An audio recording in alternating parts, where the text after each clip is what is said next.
সৌদির ছেলেদের ট্রাই করে দেখছি কিনা আপনাদের জানার খুব শখ, তাই না?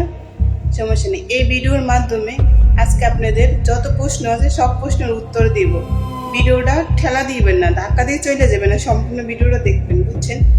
তো যাই হোক, সৌদির ছেলেরা যখন ওদের 27-28 বছর বয়স হয় তখন ওরা কাজে নামে, আর আমাদের বাঙালি ছেলেরা যখন 16-17 বছর বয়স হয় তখন তারা কাজে নামে।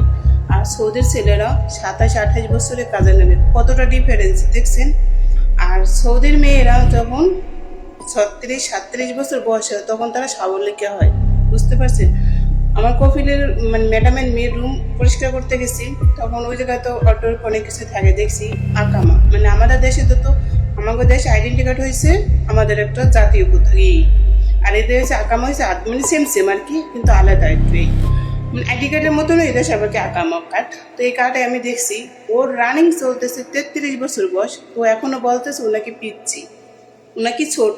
তাইলে কবে বড় হবে আর কবে বিয়ে দেবে বা কবে বিয়ে বসবে, এই হলো একটা প্রশ্ন।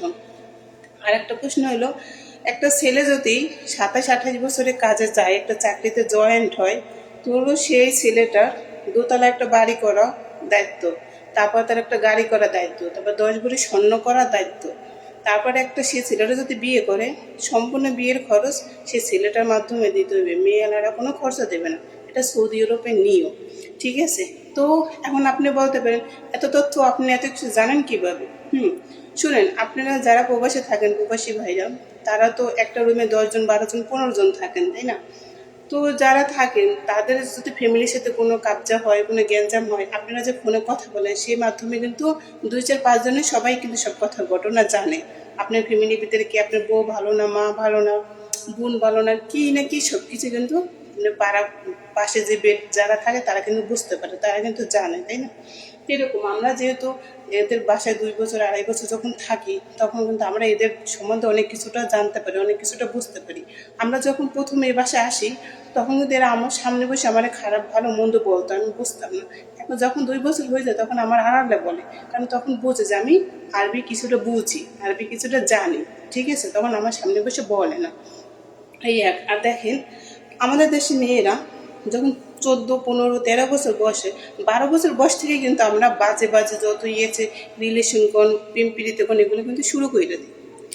ক্লাস 5-এ থাকতেই আমরা শুরু করে দিই।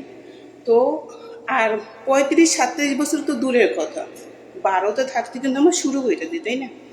আর 17-18-19 বছর কিন্তু বাংলাদেশের ছেলেরা বিয়ে। তো প্রবাসী মেয়েরা মানে সৌদি মেয়েরা 37-38 বছর বসে থাকে, তারা কিন্তু কোনো ছেলেদের মুখ দেখে না, কোনো সামনে যায় না, কারোর সাথে কথা বলে না।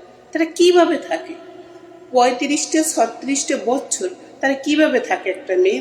আর একটা ছেলে 27-28 বছরে কাজে লাগে, তো তার সফলতা হইতে 40 বছর যায় না? 10 বছর কি লাগে না? 15 বছর কি লাগে না সফলতা হইতে? তো 40 বছর পর্যন্ত একটা ছেলে কীভাবে থাকে, আর একটা মেয়ে 35 বছর পর্যন্ত কীভাবে থাকে? সেই জন্য আমি বলছি যে বাঙালি ছেলেমেয়েরা থেকে সৌদির ছেলেমেয়েরা পাওয়ারফুল কম। এটাকে আমি খারাপ কিছু বলছি? তো আপনারা আমার বাজে বাজে কর্তব্য করতেছে, আপনি কি টিরাই করে দেখছেন, আপনি কি থাইকা দেখছেন, আপনাকে কইরা দেখছেন? এটা কি? একটু বিবেক খাটান, বিবেকটা খাটাই তারপর দেখেন, বুঝতে পারছেন? তাহলে আমাদের খারাপ মন্তব্য বলতেন না, খারাপ কথা বলতেন না।